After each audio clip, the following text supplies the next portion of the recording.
Welcome to the Obsessive Maker podcast. My name is Sian and I have a confession to make. I love to make all the things. So join me as I share with you my love of knitting and sewing and my latest crafty obsessions.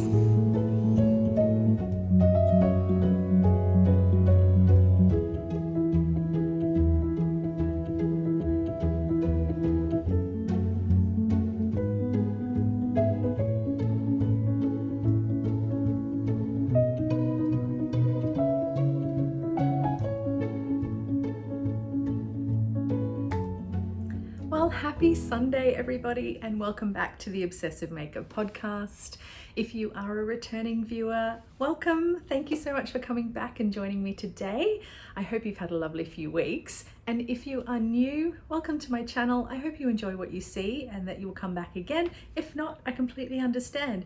But if you're here for some knitting and sewing and other crafty things, then you're in the right spot. So it has been a little bit of a while since I last posted, and I had been thinking about what I was going to talk to you about because I haven't actually been that productive in terms of completing things. So I was having a ponder and I thought, you know what? I actually do have things to talk to you about. I have quite a bit. So this may be a long one. I may ramble on, as I do tend to do. But yeah, I have some things to share, some very exciting things as well as my usual knitting and sewing content. So I thought I'd start with the little announcement that I have been a busy bee in the background, dabbling away at making some knitting accessories. And I thought what I might do is release a little limited edition on Ko-Fi every couple of months or so, and I'd let you know on the podcast when I'm going to do the release ahead of time. And yeah, I've been making some things that I have actually been using and enjoying and have found useful, and I hope that you will too, should you be interested in them. So let me share those with you first. So you may have seen, you may not even remember, I posted something on Instagram a few months ago that I was using some leftover swimsuit fabric to make some fiber cuffs, and fiber cuffs being just some stretchy elastic tube to keep my skeins under control once I'd cake them up. So, you know, when you cake up a skein, it kind of comes unraveled. If you have pets or kids, I'm sure they get into it, but I just know it gets messy after a little while. I do tend to do a center pull cake, so I do find the outside of my cakes get really messy and fall apart. And anyway, and particularly with color work, when you're juggling multiple colors, multiple skeins, things can get tangled and messy fairly easily. So I made up some prototype ones to use with my Ghost Horses sweater, and they have been working really well, but I found that I didn't actually make them tight enough, and they were kind of slipping out. So I have revised my pattern and I have created the newest batch, which I have actually been using on a current and almost finished whip. And as you'll see, I'm using them with the mohair. This skein is almost finished, and you'll see that it's still under control in the fiber cuff, and I've not had a problem with that slipping out or anything at all. It's kept it all organized and neat, easy to pick up and move around. And this is skein number 2 that I've got nice and snug in the other fiber cuff. So I've been using these. They've got a nice kind of curve to them. They keep everything under control, and yeah, I found them really useful. So I have made up a batch. I have used up pretty much every last scrap of some of the leftover fabrics that I had, and I've made some sets to share with you through my Ko-Fi shop. So the reason I'm using leftover like swim fabric is I don't want to see it going to landfill. I've been hoarding all of my fabric scraps for years, and I just, you know, some pieces are big enough to still use for things. Some pieces aren't, and they can go to recycling. but I just felt really bad not being able to use what scraps I had left over that I could use. So for example, this is a scrap that wasn't actually big enough for a swimsuit. This is swimsuit fabric, and that's what I'm using for this fiber cuff. So I have cut it up and used it to make these. And also I have some others as well. So I had this beautiful Ellie Whittaker swim fabric that I made a lovely swimsuit out of, but there's odd shapes and sizes and some pieces usable, some not. Anyway, I didn't want to see them go to waste. So if I can make something useful and I can share that with you, and less fabric and scraps going to landfill, then all for the better, really. But so that's what I've been making. Let me show you the sets. So I've made them in sets of 2 because there's no point just buying one. If you're doing color work and usually it's 2 colors or more, at least you'll have 2 that you can use. So I have made them out of, this is a Desert Flora. This is what I'm calling it on the Ko-Fi shop. This is the Desert Flora set, and you've got this one with this one, and you've also got a little Obsessive Maker tag right there on the cuff. So yeah, I've been making those ones. So that's one set, and the other set is the Ellie Whittaker sailboats, and also the kind of olive leaf, coastal leaf color as well. This one I call Cool Coastal on Ko-Fi. So if you would like to support me and also score yourself some of these to keep your yarn under control, I will be doing a release of these coming soon. I'll announce the date at the end of the episode or after this section. But I haven't only been doing those. I've been making some stitch markers too. So I've always had a bit of a crafty obsession with anything. I like to make everything, as I'm sure you are already aware of if you've been watching me for a while. And I tend to have a stash of crafty stuff around. And I had procured some gorgeous beads last year in lockdown, and I'd been making myself some stitch markers as well from those, and they really worked out quite well. I got the right size of the loop and the kind of the lightweight but not too lightweight, and anyway, I was fiddling around with the types of markers and progress keeper hooks that I prefer, and I've made some to share with you also. So here we have, I hope I can easily show that to you. Here we have a set of an opaline stitch markers. They are made up of natural opals and white sparkly blue or flashy blue quartz is the larger stone on there. I'll put a picture in here so you can see them up close. And they are just really lovely to use. They are so pretty and delicate. And they're put on some, they're made out of coated wire or tiger tail, and it's a nice loop that will fit up to 15 centimeter needle. So if you like using chunky needles, these will work for you. But if you like to use smaller needles, I actually have some other stitch markers. I've been dabbling with resin and playing around with shapes and things like that since before Christmas, and I have to say some of these are my favorites because the ones I use are, well, again, the prototypes. But here is a set of stitch markers. This is the lavender and white stitch marker set in the squares, and each set comes with 4 stitch markers and 1 progress keeper. Again, I'll put a photo so you can actually see it. So I've made them in lots of different colors. I find this really awkward to talk about. I feel like a you know, the TV shopping channel. This podcast won't become like the shopping channel on TV. I promise you that. It's just, yeah, I've been making these and I think they're really cute and I think some of you would like them too. And anyway, I'm rambling. So here are the 3 colors that I have made up.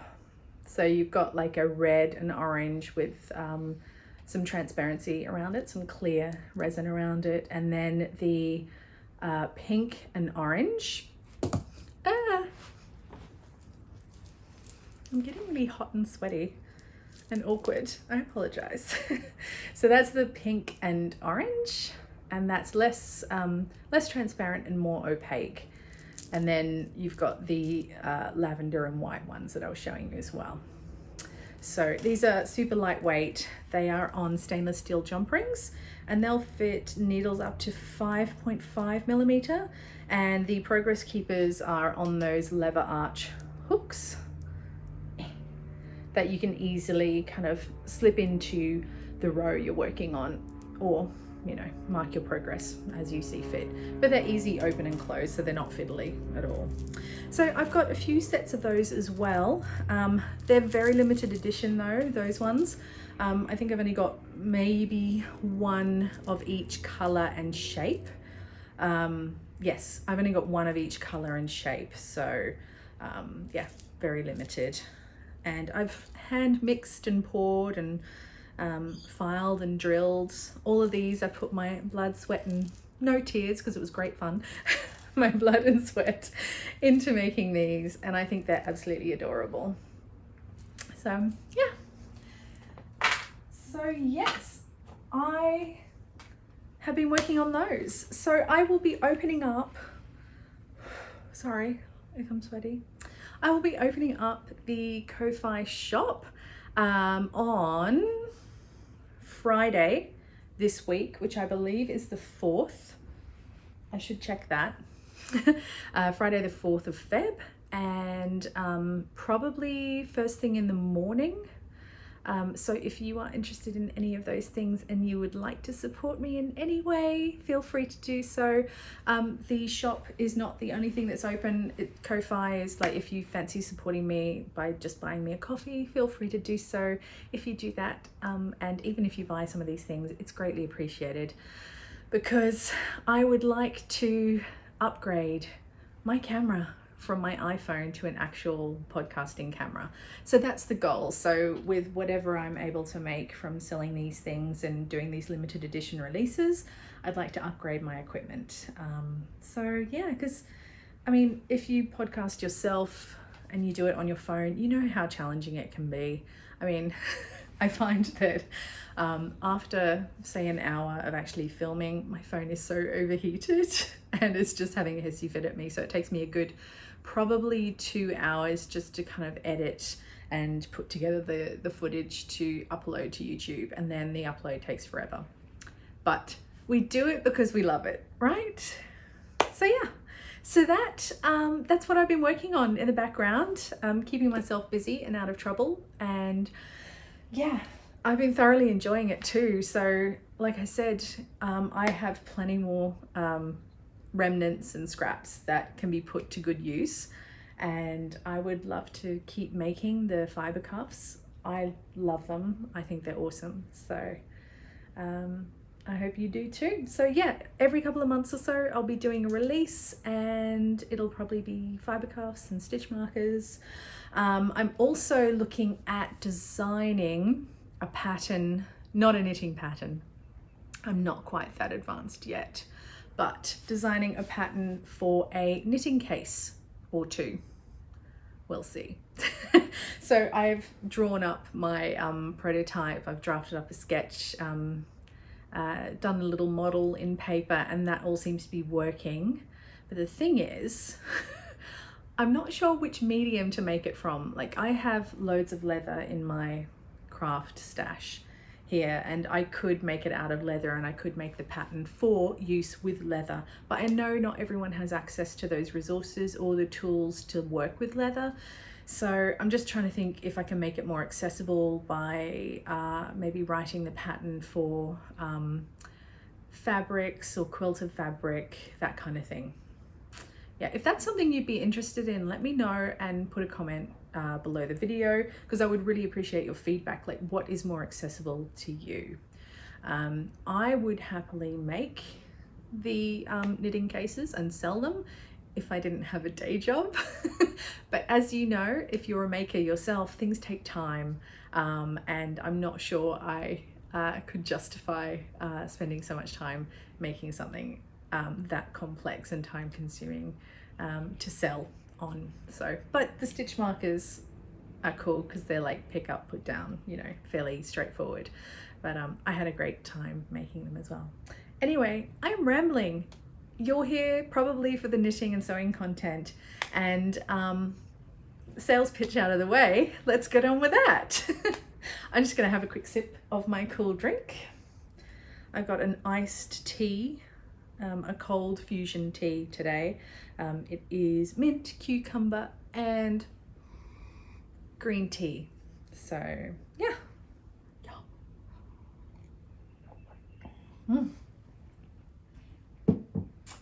So I am wearing my recently completed Vali top by Fantastique, and it is made out of the most lovely ikat cotton from India. I've had this in my stash for such a long time, for at least 3 years, just waiting for the right thing to make. It was a really narrow piece of fabric, and I only bought, I think, 2 meters, so I was really limited with what I could make from it. But I'm kind of glad I chose this pattern.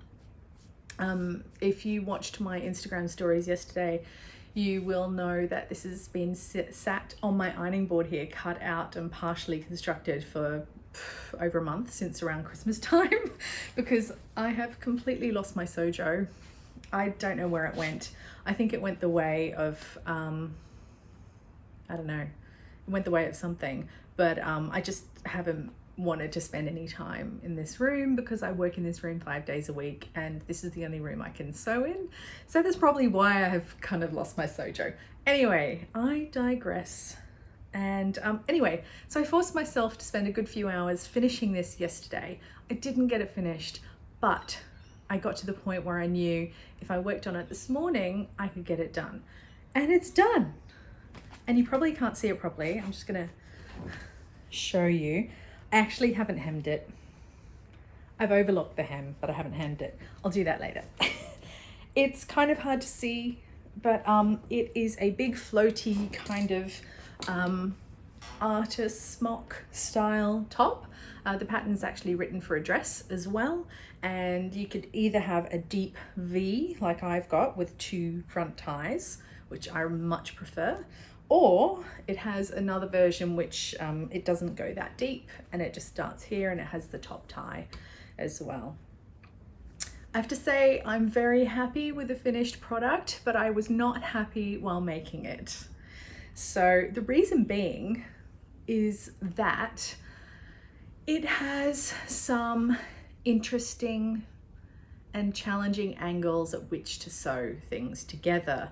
And I've experienced a similar thing when I was making the Olia shirt by Paper Theory, and it's a great pattern, but I mean,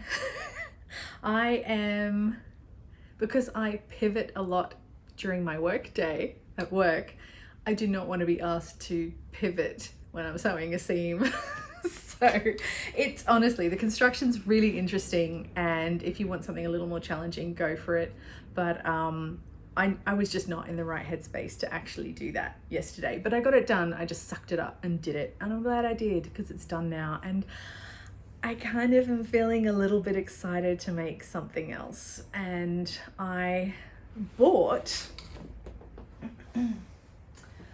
this fun Ellie Whitaker fabric from Spotlight, which is literally behind my house, the other day. And I've not been wanting to buy fabric at all lately because I'd lost my sojo, but I figured I needed something exciting, something to get the juices going and to sew something summery. So I went in to look for, what was I looking for?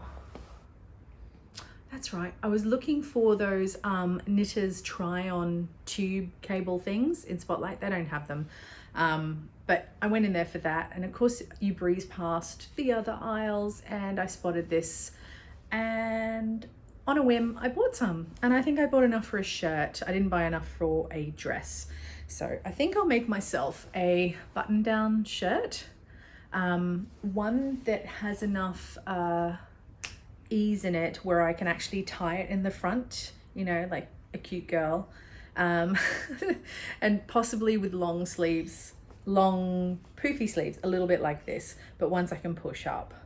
So we will see. That's kind of what I'm planning to make next. But yeah, I thought it was great fun, perfect for summer, and hopefully we'll get my sojo juices flowing again. So yes, that's what I'm wearing. Now, I know I said I'd been really unproductive with knitting, and I guess I kind of have, just because it's been so damn hot.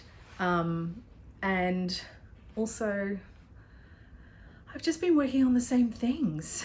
I've created a rod for my own back by knitting on, well, several months ago, I started projects that are all on small needles. I have my 2 colorwork projects, which are the Ghost Horses sweater and the Illuminate sweater, which I'm still working on. Ghost Horses I put aside for now. I'm not going to bother showing you that today because I've mentioned it far too many times. I'm still working on the Illuminate, but I'm on the stripe.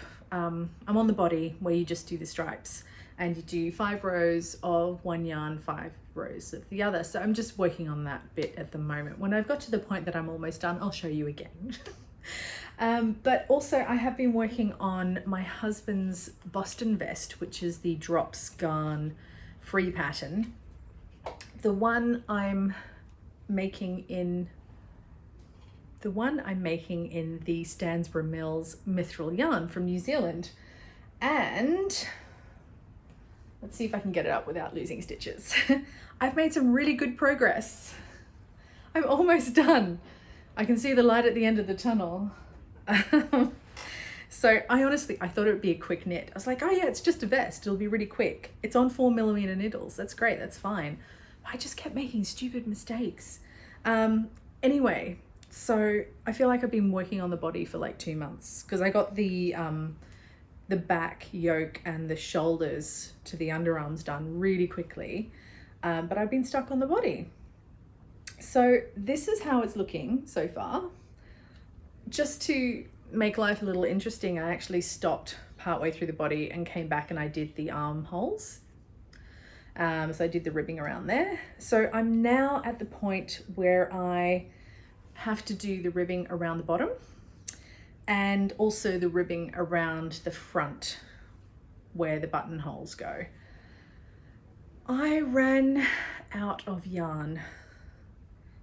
So I had to make a bit of a desperate call to Eco Yarns, where I bought this yarn from, and thankfully they had at least 1 ball left in this batch that I could finish the body with.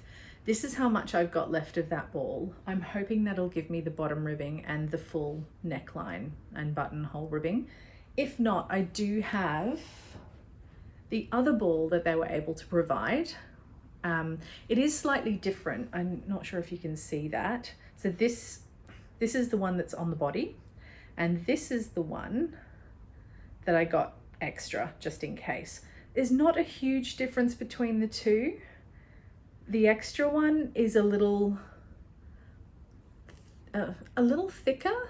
It's not as fluffy and soft, and it is slightly darker, but I don't think it'll be noticeable. I have knitted up the pockets, so these are the little patch pockets I'm going to be putting on the sweater. I've knitted those up in the unmatched yarn, but I wonder, let's just put it on there because I haven't actually done this yet. I'll just hold it up here. Here we go. Okay, body and pocket. Is there much of a difference? Can you even see that? I don't know if you can. Maybe? It doesn't look like much of a difference to me. To be honest, the only difference I think you will notice is that I knitted this in 3.25 millimeter needles, whereas the body is knitted on 4 millimeter needles. So yeah, so that's almost finished. And I was at the point where my husband was like, when am I going to get my vest? It's taking forever. You know, you knit a jumper for your dad in a month. Why is this taking so long? So I had to explain that knitting a vest is not in the round, and you're knitting a row and then purling a row, and this one's on much smaller needles than the zipper sweater man that I knitted for my dad. And yeah, I don't know about you, but I hear that most people hate to purl, right? I know I have discovered that I don't enjoy purling. It's so slow. I mean, I don't have any problem with gauge when I knit and purl. My gauge is fine on the finished fabric, but I just don't enjoy the process of purling. It is so much slower. Anyway, so to make him a little bit more excited and to show him that progress was being made, I decided to knit up the pockets, and we chose some buttons. So I had these buttons in my stash. And where is there it is. So I had some buttons in my stash, and I think that's a really nice match for the knitted fabric. I think they're natural horn. I may be wrong. I got them in a Tessuti Fabrics sale again a couple of years ago. I have a stash of everything, honestly. It's terrible. It's a terrible thing. Anyway. So yeah, so I think we're almost done with that. Because I got so bored with that, I started something for myself. And you may remember that in my last episode, I was talking about using up the mohair from my stash. And I had some beautiful Louie and Lola mohair in the colorway Rockpool, which is this one. Actually, I'll get it out of the smaller one so you can actually see it better. So that's it there. It is absolutely lovely. And I was looking for a matching base yarn to knit up with it. So I decided to go with the lightest color in there, which is a kind of sea green. Yeah, it's kind of like a sea green, I guess. So I also mentioned in the last episode that I discovered the New Zealand yarn suppliers called Skeinz with a Z, Skeinz.com. And so I decided to try them out. So I bought a sweater quantity of their Flight Dk, which is what I'm using on this project. I haven't actually revealed which pattern it is yet, so I'll tell you that in a minute. But it is Flight Dk. It's a merino, 100% merino from New Zealand. These are 50-gram balls, and it's 104 meters per ball. It was the perfect weight for the project, and I honestly think the perfect color match. So I will show you that now. Just got to get organized. So here we have it. Ooh, hold it back. So I'm making the weekend slipover V-neck version by Petite Knit, and I think this is a beautiful color match. I hope this color is coming up really nicely for you. It's lovely. I can't wait to wear it. I went with so in sizing, I've knitted a few of Petite Knit's patterns before, and I've always gone with the 2XL. I lie, not always.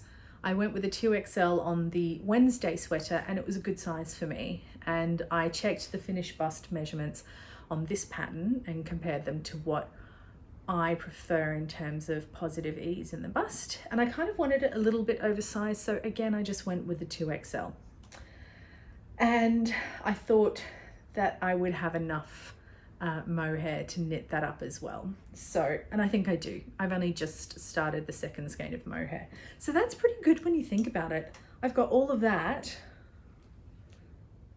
out of one skein of mohair.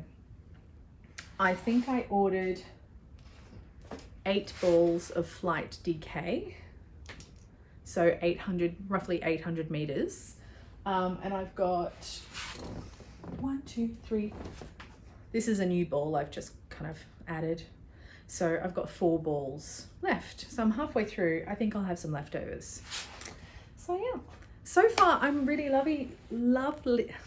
I'm really loving knitting this up. It has been a fantastic break from working on my husband's vest.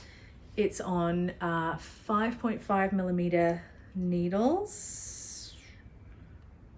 I'm working on 5.5 millimeter needles for this, and it's knitting up really quickly, and it's just so nice to have something that's going really well and isn't taking forever. And I think I've been working on this for 2 weeks. I cast it on 2 weeks ago today, and yeah, I think the V is really lovely. I haven't actually knitted a V-neck before, and I think the way that V in the center is created with the I think it's called a CDD, which might be a center double decrease. Don't quote me on that, but that sounds right. I think it's really lovely, like so neat, such a neat finish as well. And I did the Italian or sewn bind off, and yeah, it's going really well. I'm loving it. I might actually, because I'm already on the body, I'm getting close to the length that I want, I might actually move over and do the ribbing on the armholes, just to make sure that I have enough to do those before going on, enough yarn to do those before going on with the body. I don't know how fine I'm actually cutting it with my yarn yardage, so we'll see. Yeah, so those two have been my main works in progress. But when I ordered the Flight DK from Skeinz, I also ordered a couple of other yarns just to try out. So that was the Flight DK. I also got their Flight DK in this colorway. This colorway is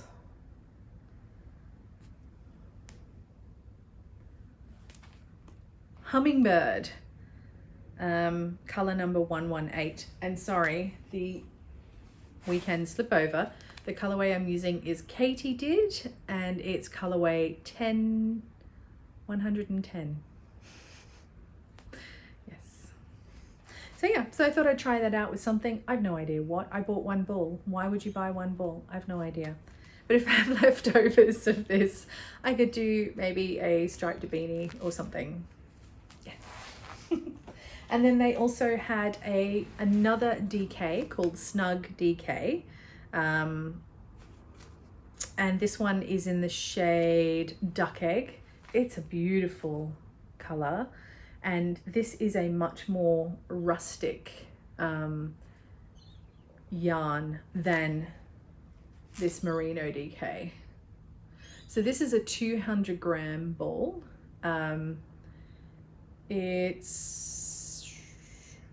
It's not 200 grams. What am I talking about? It's a 200 meter ball, and it's 100 grams. That's right. So I am thinking of using this on another project, which I'll talk about in a second. So yeah, I just wanted to kind of play around with their yarns, check the quality, see if I'd be happy knitting with them in the future. If I was going to order a sweater quantities worth, I thought I'd throw a few extra balls in there just to try them out.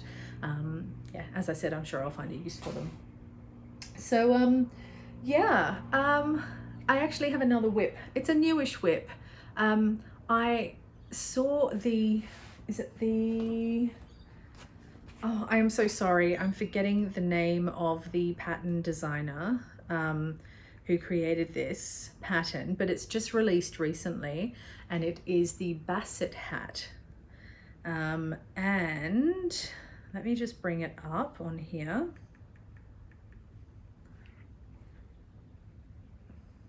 So the designer is Creadia Studio, and it's the Basset hat, and it is so cool. It's so cute. As soon as I saw the pattern shown on Instagram, I just had to buy it and try it. And I'd actually I bought some more I bought some other Mithril yarn at the same time as I bought the original Mithril yarn in the natural colorway, which is this grey. So I bought about 4 balls, and you know, I thought I'll make something for my husband at some point. And it appears to be the right yardage for the pattern. So I thought I'd swatch up for the Basset hat, and it turns out that the swatch you can basically use as the starting point for the hat. So I thought, you know what, I'm on gauge. I'm not on gauge with the recommended needle size. I had to go up a needle size because I'm not using the recommended yarn, but I thought, why not? I'll just keep going. So that's what I'm doing at the moment as well. It's another whip. Who needs more whips? Definitely not me, but clearly I need variety in my life right now. So that's what I've been working on as well. So I swatched up. That'll be one of my other projects. Again, I'm hoping it goes by really quickly because it's on 6mm needles, so it should be pretty good.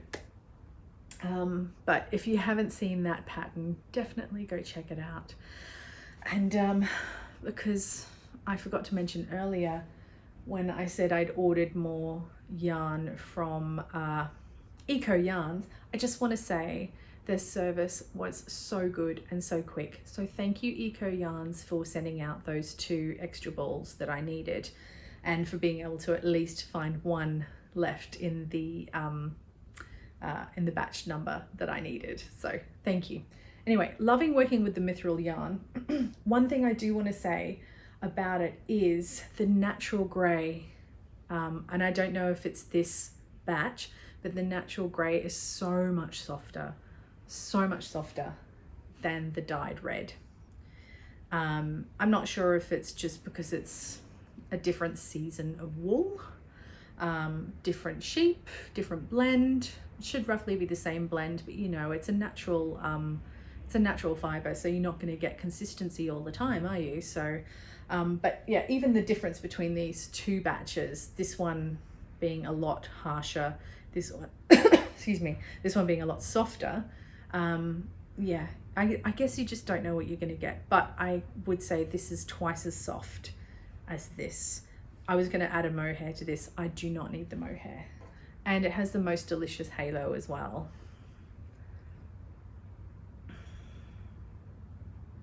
There we go. So yes,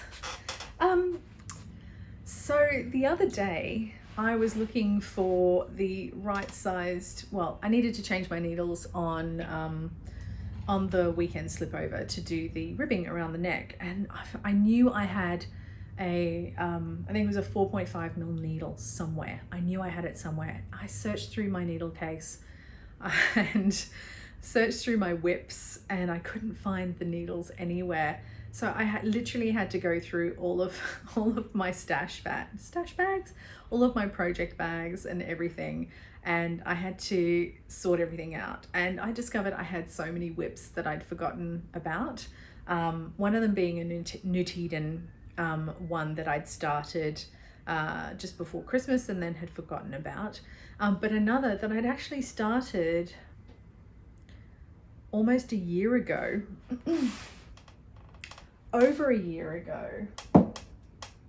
I don't know, I'm losing track of time. Anyway, it was it pre-COVID?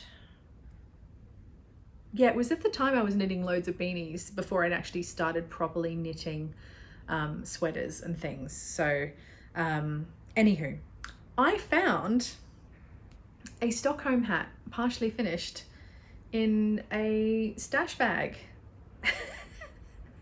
And I had a cable on it, and I had needles on it that were the size that I needed, apparently. So it just goes to show, if you can't find things, you probably have too many projects and you're using up all of your needles on things that you're not actually working on.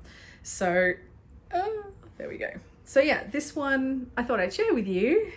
It's basically a superwash merino DK from Morris & Sons, and then I can't remember the mohair, but it's a mohair nylon, and I think it might be either Manos del Uruguay, or it might be the other one that starts with an M.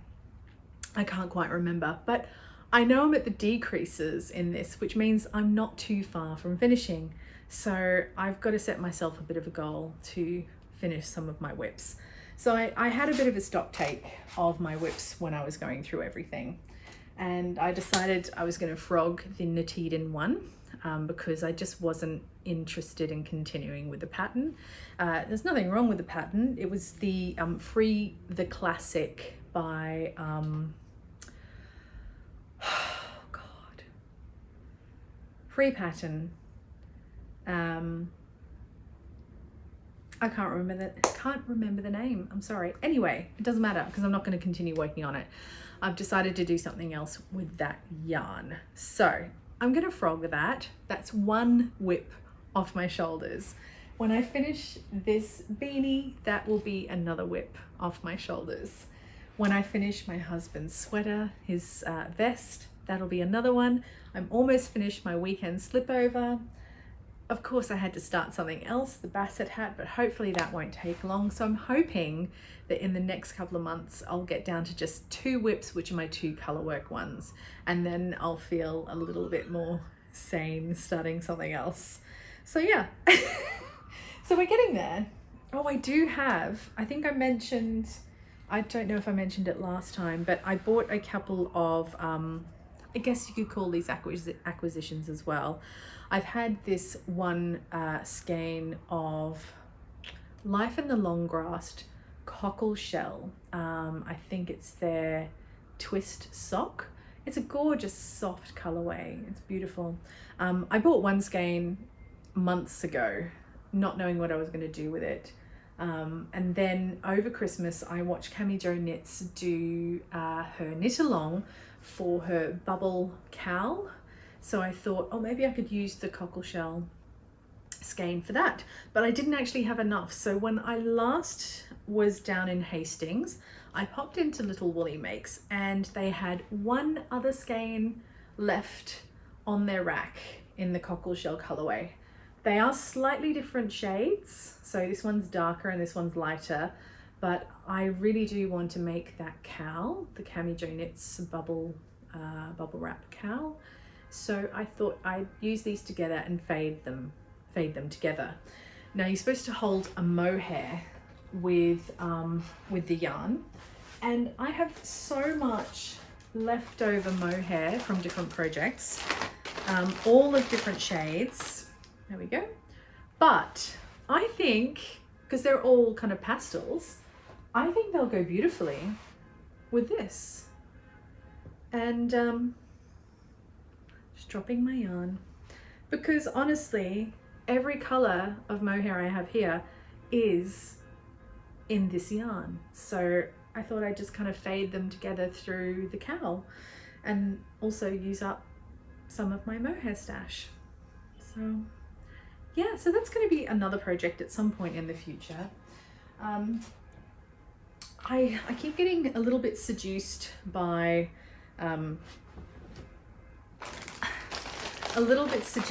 things that other knitting podcasters are making, and I get distracted by the bright new shiny pattern and I want to knit it, but I really just have to restrain myself. There's been a few shawls I've seen knitted up over the last year, and after my last experience and my first experience knitting a shawl, I'm not sure knitting a shawl will be something that I would enjoy, but I do want to make something I can wear around my neck, which is why I thought the Cami Jo Knits bubble wrap cowl would be good. It's in the round, there's no back and forth, there's no garter stitch, which I really don't enjoy. So it's just all in the round. So I thought that was a really nice compromise to making something that's nice and cozy around my neck and something that I'll enjoy. I also, I do want to make the pressed flowers shawl, but I'm holding off on that for now. I've got enough on my plate.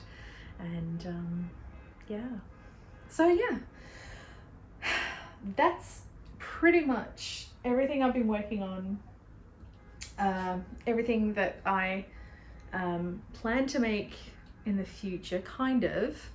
I will admit I have bought some yarn. It's on its way. It hasn't arrived yet.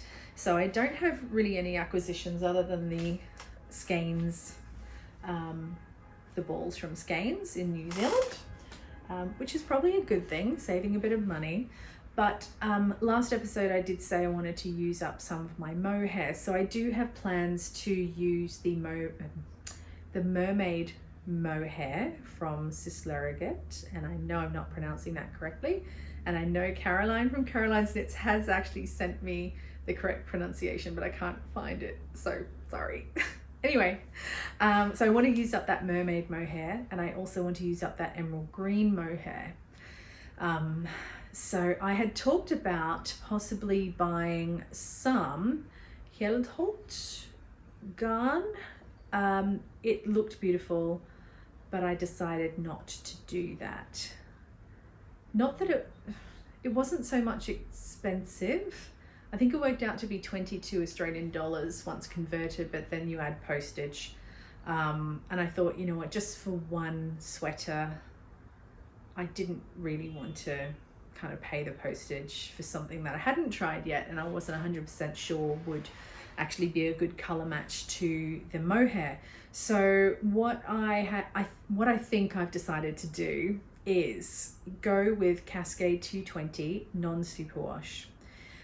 When I visited Little Woolly Makes, Julie, who owns the shop, showed me her stash of Cascade 220. She had one skein of what I think will be the perfect match for the mohair, and I know she has put in an order for some more. So she's going to let me know when they come in, when that order comes in, and I'll go down and see her and bring my mohair because I forgot to take it last time, and we'll check and see if there's a good match there. So after feeling that skein of Cascade 220, I feel a lot more confident in using it. And the only reason I wasn't confident with it is because I bought some Cascade Eco Plus that I made my dad's zipper sweater out of, and I didn't enjoy knitting with that. The finished product was lovely with the mohair, but I wouldn't use the Eco Plus again. So the 220 seems okay. I think it'll be good. And watching Rebecca, Creadia Bear podcast, she seems to use it quite a lot, and all of her garments look lovely, so I might give that a go. As for the mermaid mohair, I have some Filcolana Peruvian Highland wool on its way to me from knit.co.uk. Now, Caroline from Caroline's Knits and Laura from Penrose Knits and pretty much a few others that I watch on YouTube have been raving about Simona and her company knit.co.uk. I have to say the yarn is really good value. I had a look and I know she was running a sale at the time, and it worked out to be like maybe $1 discount per ball, but still, when you know, $6, 6 Australian dollars a ball is really good value. And I know they're only 50 grams, but even you double that to make 100 grams, and that's 12 Australian dollars a ball. Add postage. Postage wasn't a lot either, and it still worked out to be cheaper than buying something similar here in Australia. So just goes to show you can support your local yarn shop, but if they don't have what you want, and none of them here in Australia had what I wanted because they'd sold out of the colorway that I wanted, you can buy from overseas and it doesn't have to be hugely expensive. So yeah, so that's on its way to me. And then last night I almost got seduced by Wishbone Yarn's latest update, but thankfully, due to the time difference and her shop update being in South African time, I missed out on the shop update, which was frankly a good thing, because if I hadn't missed out on it, I would have just dropped so much money on buying one of her sets or her fades or whatever. She does dye the most lovely yarn. Anyway, I don't know why I'm drawn to it so much. It is beautiful, and it's just, she dyes up the most lovely combinations of nature colors. They're not the, you know, bright kind of, I wouldn't say synthetic. Anyway, she just does some really lovely colorways, and they kind of reflect nature as well. Anyway, so I'm glad in a way that I missed out on that shop update, but I did actually buy some yarn from Holst Garn. Now, I had been toying with the idea of getting some Holst yarn for a while because Amy Palco of the Meaningful Stitch uses it quite a bit, and all of her garments are always beautiful. It is a more rustic yarn, and it comes with spinning oil still on it, and majority of it is fingering, and I think that had put me off previously, but I've decided to give it a go. So what I've done is I had a look at their sale online, and I bought little quantities of almost each of the types of yarn that Holst does. So I've got coming to me, I've got some of their superwash, I've got some of their Geelong cashmere mix, I've also got their wool and cotton mix, and also I've decided to give alpaca another go. I have always thought that I've been allergic to alpaca because I've knitted up previously and it's made me all kind of hay fevery, which mohair and wool don't do. So I thought maybe I just have like a hay fever, like an allergic reaction to it. It doesn't make me come out in welts or anything, but it's just the discomfort of the eye itching and the nose running and the coughing and stuff like that. So I'm thinking maybe it's not alpaca, maybe it's not all alpaca, maybe it was just the yarn I was using at the time. So I'm gonna dip my toe back in the alpaca water. I bought a single ball of their Titicaca alpaca, which is a lace weight that I'm going to hold together with their super soft. So I'm going to give it a go again and see if it works. I've just got enough to make a hat.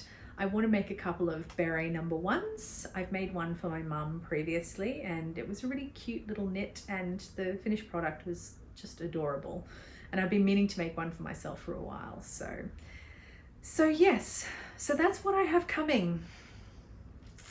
And I really would like to try in the future lots of different yarns from all over the place. I have plenty of Newton yarn at the moment, and they just did a release the other day. I was tempted to get some, but I don't need any, and I'm trying to be a little bit more conscious about how much I buy and what I use it for, and have a project in mind when I buy it rather than just getting a swatches quantity because I'm afraid of missing out. So yeah, so I do want to try different ones. I would like to try some Hillersvåg, some Helholtz. There is a dyer, an indie dyer in, I want to say Denmark, I'm probably wrong, one of the Scandinavian countries, and their Instagram is Fiber Galore, and oh my god, like, I'm obsessed, but they don't currently ship outside the EU. And I sent her a message the other day, and she kindly responded and said she's looking at shipping options outside of the EU, but the reason that she hadn't done it previously is because she was concerned that the shipping and the taxes and everything might be a deterrent for non-EU residents if they wanted to buy it, and she kind of felt bad that they had to pay that. But if you love something, you'll pay the taxes and the postage. So as we all know. So yeah, so that might be something in the future. But if you live in the EU and you haven't heard of Fiber Galore, go check her out. If you have heard of Fiber Galore, I'm sure you're already obsessed as well. And I think that's pretty much it today. Yeah, I think that's pretty much it today. I could go on about other things I want to make and my plans, but they invariably change, and yeah, we'll just go with the flow. It's like I said, I wasn't really going to make proper plans for this year. So let's just see what the year brings, see what sparks my inspiration, and yeah, I'll show you next time everything else I'm working on. But don't forget, I have my Ko-Fi shop opening on Friday this coming week, which I'm certain is Friday the 4th of Feb. If I've got the date wrong, it's going to be the Friday. So if it's Friday the 5th, Friday the 4th, whatever, it's going to be Friday Australian time, probably first thing in the morning around 9 o'clock, 9 a.m, 8:30 a.m. Friday morning. I'm so vague about this, aren't I? Let's just say 9 a.m. Friday morning, Melbourne time, whatever time that is, wherever you are. Just get on your world clock, have a look. If you're interested, I would be happy to sell to you. I have included postage to Australia, New Zealand, Europe, the UK and North America. That's all for now. And I will just say I have used the Australia Post website to figure out what the base postage costs are for these items if you were to buy them by themselves as a single item. Ko-Fi allows you to put additional, like if you combine shipping, it gives you an option to put an additional amount for each item that you add to the combined shipping. If I overcharge you for postage, I will refund you the difference. So have no fear. I always do that, even when I do a D-stash. So whatever it costs me for packaging and post, I will take whatever you've paid. I will take that from whatever you've paid me. And if there's any difference, if you've overpaid, I will refund you. If I haven't charged you enough, I'm not going to seek to get you to cover the difference that I've covered. So don't worry about that. But yeah, I hope you like what you saw. Go check out my Ko-Fi shop on Friday morning, 9 a.m. Melbourne time. And I hope you have a wonderful week ahead. I'm melting. I'm really melting now in this office. So I'm going to go and retreat to my air-conditioned bedroom and continue watching some podcasts. I might work on some knitting once I've cooled down a bit. But I just want to say thank you so much for joining. Yeah, I hope you've enjoyed what you saw today. If you're working on anything similar or you want to like commiserate over a frustrating project that you just can't seem to get off your needles, feel free to download in the comments. If you have, anything, any questions, suggestions, anything, just drop me a comment. I generally reply if I see it immediately, but usually in a couple of days. I'm not at the point where I have hundreds of comments, so I generally respond or at least acknowledge everyone's comments. So, and I appreciate you watching and engaging. So thanks. Have a wonderful Sunday, and I will see you next time. Bye.